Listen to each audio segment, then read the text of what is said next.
कल तक तो मैं अश्व की व्यवस्था अवश्य करूंगा प्रभु। कल अश्वमेध यज्ञ अवश्य होगा। और मैं भी देखना चाहता हूँ नारद मुनि कि कल तक अश्व का प्रबंध आप कैसे करते हैं और ये अश्वमेध यज्ञ ये कैसे होता है।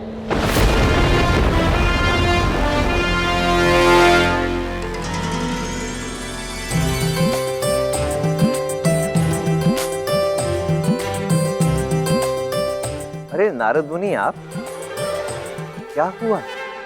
हमारी योजना में कोई त्रुटि तो नहीं आ गई? महादेव, कोई त्रुटि तो नहीं हुई, किंतु श्री कृष्ण मुझसे भी एक पग आगे निकल गए।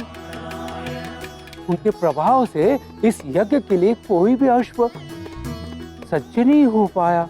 प्रतीत होता है कि इस समस्या का निवारण करने के लिए मुझे ही आपकी सहायता करनी होगी, परंतु मैं आपकी सहायता कर सकता हूँ ना? हाँ महादेव, मुझे आपकी सहायता की आवश्यकता है।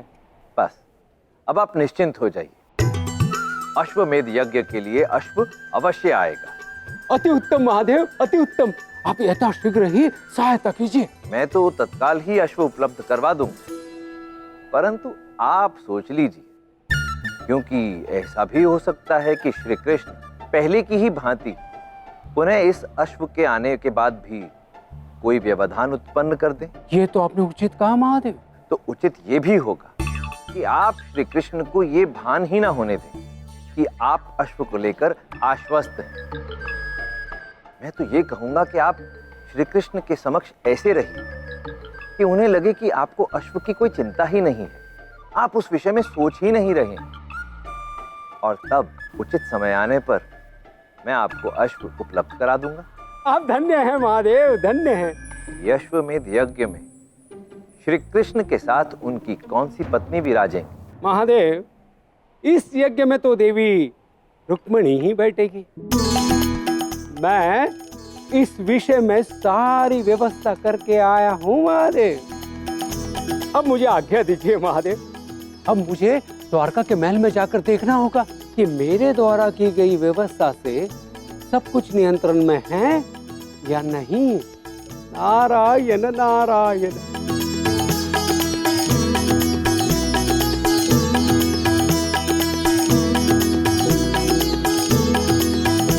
कृष्ण के साथ इस यज्ञ में आप सभी रानियों में से किसी एक रानी को बैठना होगा। तो मेरे विचार से इस कार्य के लिए रानी रुक्मिणी उपयुक्त है।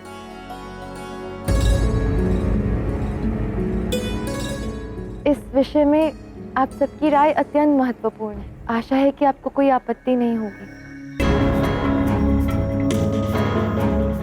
किंतु यदि आपको मेरी किसी भी बात से कोई शंका है तो आप मुझे बोल सकते हैं। किंतु कृष्ण को रुक्मिणी के चयन से कोई आपत्ति नहीं है। किंतु राधा, मुझे लगता है कि श्री कृष्ण की सबसे सुंदर पत्नी मैं हूँ और मेरा रूप और सौंदर्य ही है जो श्री कृष्ण की शोभा बढ़ाता है। तो इस यज्ञ में श्री कृष्ण के साथ मुझे बैठना चाहिए। हाँ, परंतु श्री कृष्ण की इच्छा ही सर्वोपरि है। सत्यभामा, जो तुम कह रही हो उस दृष्टि से तो श्री कृष्ण के साथ यज्ञ में मुझे बैठना चाहिए।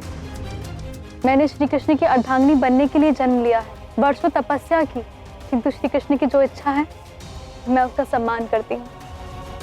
यदि ऐसा है तो द्वारका में होने वाले यज्ञ में सबसे अधिक बैठने योग्य मैं हूँ, क्योंकि मैं यहाँ द्वारका में श्री कृष्ण के साथ रहती हूँ, हमारे पुत्र के साथ रहती हूँ। किंतु श्री कृष्ण की इच्छा सर्वश्रेष्ठ। हाँ, किंतु मुझे ये अवसर इसलिए मिलना चाहिए प्रिय सखियों, क्योंकि मैं श्री कृष्ण की प्रथम भार्या हूँ। किंतु रानी रुक्मिणी, ये उचित नहीं है। योग्यता को इस प्रकार नहीं आंका जा सकता। तो योग्यता किस आधार पर होनी चाहिए? एक क्षण, आप सभी के विचारों का मैं सम्मान करती हूँ, किंतु सर्वप्रथम आप मुझे ये बता दीजिए कि आप रुक्मिणी के लिए सहमत हैं या नहीं।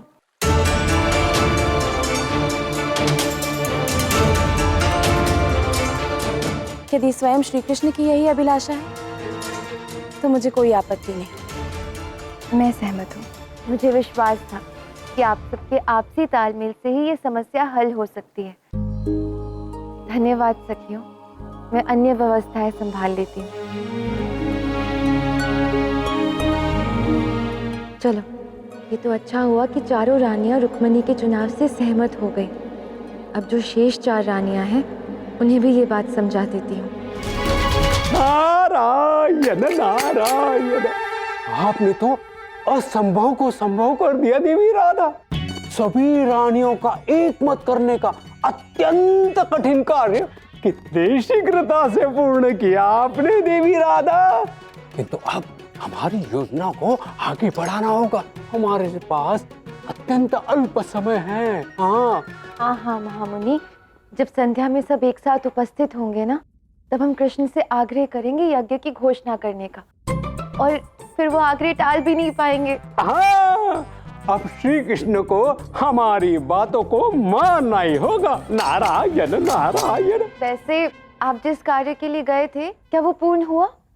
अश्व की व्यवस्था हुई या नहीं? देवी राधा, आप उसकी चिंता न करें। मुझे इस कार्य को करने के लिए एक दिव्य पुरुष ने आश्वासन दिया है कि जब श्री कृष्ण यज्ञ की घोषणा करेंगे तो अस्तबल में शीघ्र ही अश्वमेध यज्ञ के लिए एक उत्तम अश्व प्रकट हो जाएगा।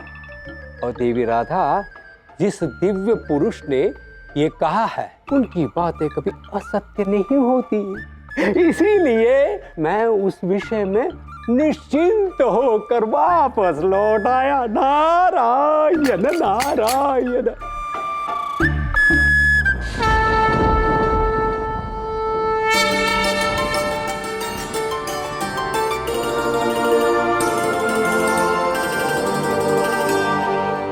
क्या बात है।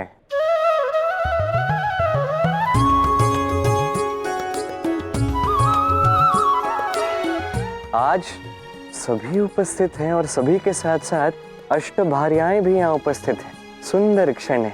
ऐसा लग रहा है मानो कोई दिव्य स्वप्न सत्य हो गया। कृष्ण, तुम्हारी अष्टभार्या चाहती है कि रानी रुक्मणी तुम्हारे साथ यज्ञ में बैठे। सबका एक ही मत है। सबका एक मत है। उत्तम, अति उत्तम। क्या कहूँ मैं आप सबसे, मैं प्रसन्न हो उठा हूँ, भावुक हो चुका हूँ। मुझे गर्व है आप सब पे, ये देख के कि मेरी पत्नियों में कितनी एकता है। वाह। श्री कृष्ण, ये निर्णय हम सबने मिलकर किया है। वही तो, मुझे गर्व है। अब बात यदि तुम्हारी की जाए सत्यभामा, तो तुम सब में सबसे अधिक सुंदर हो, और ये बात तुम्हें भी ज्ञात है।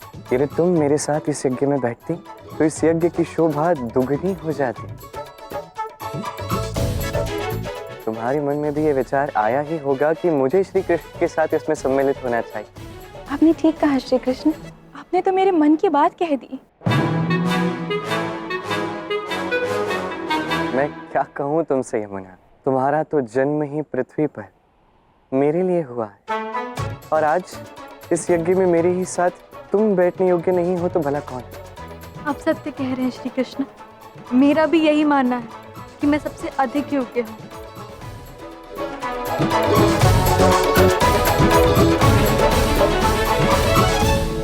जाम्बुवती, विवाह के पश्चात आज तक सपरिवार तुम रहती आई, तुम तो निश्चित रूप से इस कार्य के लिए योग्य हो जाम्बुवती। जी श्री कृष्ण। नारायण। रुक्मिणी, सब में ज्येष्ठ, सबसे अधिक गुणवान, द्वारका की प्रथम रानी, मेरी प्रथम पत्नी, तुम सब में ज्येष्ठ हो, सभी तुम्हारा सम्मान करते हैं, और इसलिए सभी ने तुम्हें इस कार्य के लिए चुना। तुम्हें भी यही लगता है ना कि तुम इस कार्य के लिए योग्य हो? हाँ श्री कृष्ण, मेरी योग्यता में तो कोई संशय ही नहीं। संशय तो किसी को नहीं है, किंतु नाग जीती तुम तो कभी इस बात से सहमत हो ही नहीं सकती। कभी सहमत नहीं हो सकती इस बात से कि तुमसे अधिक योग्य और कोई है। तुम्हारे सामर्थ्य पर तो मुझे विश्वास, इस संसार में मुझ पे कोई भी विपदा है, कोई भी संकट है, तुम मेरी रक्षा कर सकती हो। तुम्हारे मन में भी ये विचार आया ही होगा कि इस सुनहरे अवसर पर इस कार्य में मुझे श्री कृष्ण के साथ इस यज्ञ में सम्मिलित होना चाहिए। मैं भी यही चाहती थी श्री कृष्ण, क्योंकि मैं जानती हूँ सभी रानियों में मैं सबसे अधिक सामर्थ्य हूँ। तुम जानती हो, फिर भी एक अवसर तुमने किसी और को दे दिया।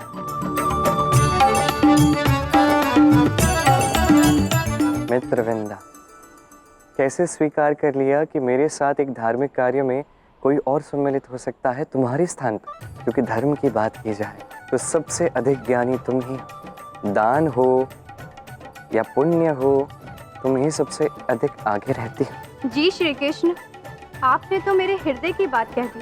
और तुमने अपने हृदय की बात कहीं और रख के किसी और को यह अवसर दे दिया।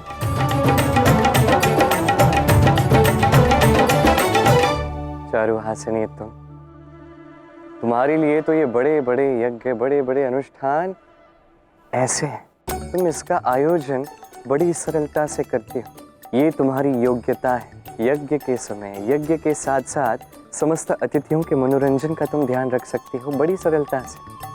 अब ऐसे समय पे तुम्हें नहीं किसी और को चुना गया है। कि तुम्हारे दक्ष पर प्रश्न है या नहीं, ऐसा कभी मत सोचना। आपने अत्यंत ही सत्य कहा श्री कृष्ण। मैं आपकी बातों से पूर्ण रूप से सहमत हूँ। यदि यहाँ पे कोई है जिसने मेरे हृदय को छुआ है, मेरे मन को प्रसन्न किया है, तो वो तुम हो भद्रा। तुम्हारा हृदय विशाल है, तुम सब में अनुज हो, और इसलिए कदाचित तुमने अपनी इच्छाओं को वो स्थान दिया ही नहीं। सदैव बड़ों की बात मानती, आज भी मान। तुमने ये नहीं सोचा कि मैं तो सदैव सबकी बात मानती हूँ, आज मुझे अवसर दिया जाता। तुमने ऐसा नहीं सोचा, और मैं तुम पे गर्व करता हूँ। हाँ, आपके अलावा इस विषय में किसी ने नहीं सोचा। आप जो सोच रहे हैं मैं भी वही चाहती हूँ। श्री कृष्ण, हम सब प्रसन्न हैं कि आपने हम सबके विषय में सोचा।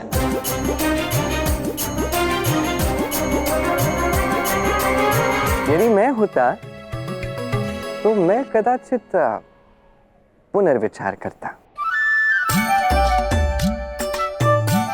किंतु अब जो आपने निश्चित किया है तो मैं प्रसन्न हूं। अब समय व्यर्थ नहीं करना चाहिए हमें। अब मेरी सभी पत्नियों ने एकता का परिचय दिया है। अब निर्णय हो चुका है, तो अब समय व्यर्थ नहीं करेंगे। मुझे सज्ज होना है इस बड़े से कार्य के लिए। मैं आप सबको पुनः मिलता हूँ यज्ञ के समय में। मुझे कृपा करके आज्ञा दीजिए। और मुझे गर्व है आप सब पर।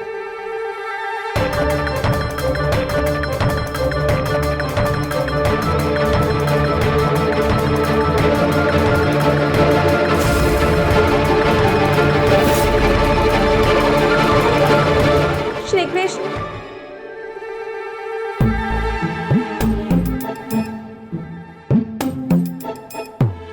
मुझे लगता है आप जो कह रहे हैं वो उचित है। मैंने शीघ्रता में आकर अनुचित निर्णय ले लिया। श्री कृष्ण, सत्य तो ये है कि देवी रुक्मणी का आपके साथ यज्ञ में बैठने वाली बात, इससे मैं पूर्णतः प्रसन्न नहीं हूँ। हाँ श्री कृष्ण, मुझे भी इस त्रुटि का अनुभव हो रहा है। मैं अपने निर्णय पर पुनः विचार करना चाहूंगी। मुझे मेरा निर्णय त्रुटिपूर्ण लग रहा है। मेरा भी यही मत है। हमें भी पूर्ण विचार करना है श्री कृष्ण। मुझे भी अपने निर्णय पे विचार करना है। लीला करे है कृष्ण मुरारी, गिरिवरधारी कुंज बिहारी। खटखट कन्हैया बंसी बजैया, अद्भुत है तेरी लीला ये न्यारी।